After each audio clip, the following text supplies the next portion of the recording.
देखिए, आप जानते हैं कि आपकी शारीरिक मौजूदगी का आधार सीमन या वीर्य है। आप चाहे पुरुष हो या महिला, आपके शरीर को बनाने के लिए जिम्मेदार सामग्रियों का 50% ये है ना?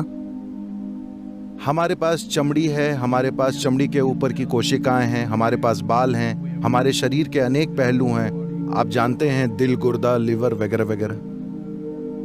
अपने आप में इन सारी कोशिकाओं की कुछ न कुछ क्षमताएं हैं, लेकिन सीमन की क्षमता का स्तर जबरदस्त है। ये एक पूरा नया जीवन बना सकता है। आज आप त्वचा की एक ऊपरी कोशिका को लेकर प्रयोगशाला में बहुत कुछ कर सकते हैं और शायद हम आपका क्लोन भी बना दें। तो क्षमता यहाँ भी है, लेकिन इसका स्तर उन कोशिकाओं के स्तर जैसा नहीं है जिन्हें आप सीमन या वीर्य कह रहे हैं। तो योग संस्कृति में हम इसे वीर्य कहते हैं।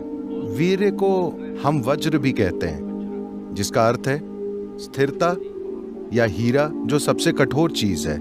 तो मानव शरीर में वीर्य को वज्र की तरह समझा जाता है, जिसका अर्थ है कि अगर आप इसका उपयोग करना जानते हो तो ये सबसे शक्तिशाली चीजों में से एक है। तो इसका उपयोग करने का मतलब ये है कि आप इसका उपयोग बच्चे पैदा करने के लिए कर सकते हैं। ये एक तरीका है। खैर, ये सवाल इसलिए आया क्योंकि आप इसका उपयोग हॉस्टल की चादर को बर्बाद करने में कर रहे हैं। अगर आप इसका इस तरह से उपयोग कर रहे हैं तो आप मजबूर हैं, आप जो कर रहे हैं वो कर रहे हैं।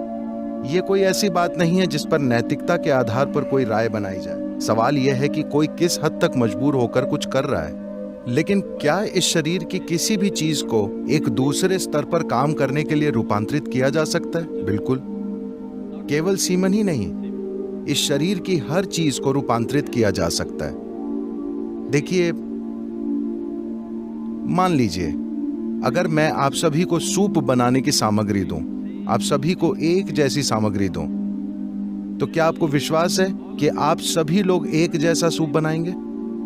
नहीं, आप 500 प्रकार के सूप बनाएंगे। हालांकि सामग्री एक ही है। यही हम सबके साथ इस समय हो रहा है। हम सभी बुनियादी रूप से एक ही सामग्री से बने हैं, लेकिन देखिए कि हम एक दूसरे से कितने अलग हैं, क्योंकि सूप अलग है।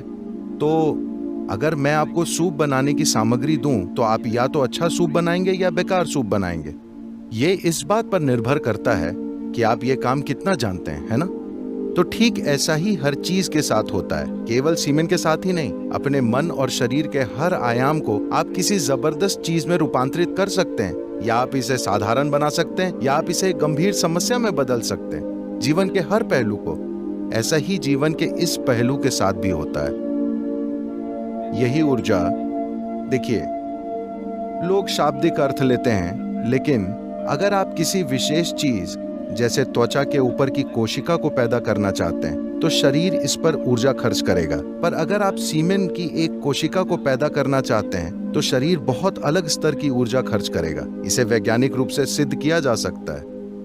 तो जब आप इसमें इतनी सारी ऊर्जा खर्च कर रहे हैं तो स्वाभाविक है कि इसमें एक क्षमता है, लेकिन क्या आप में उसे खोजने की काबिलियत है? क्या आप वो खोज करना जानते हैं? क्या ऐसा करने के लिए आपके पास साधना और मार्गदर्शन है? ये एक प्रश्न चिन्ह है।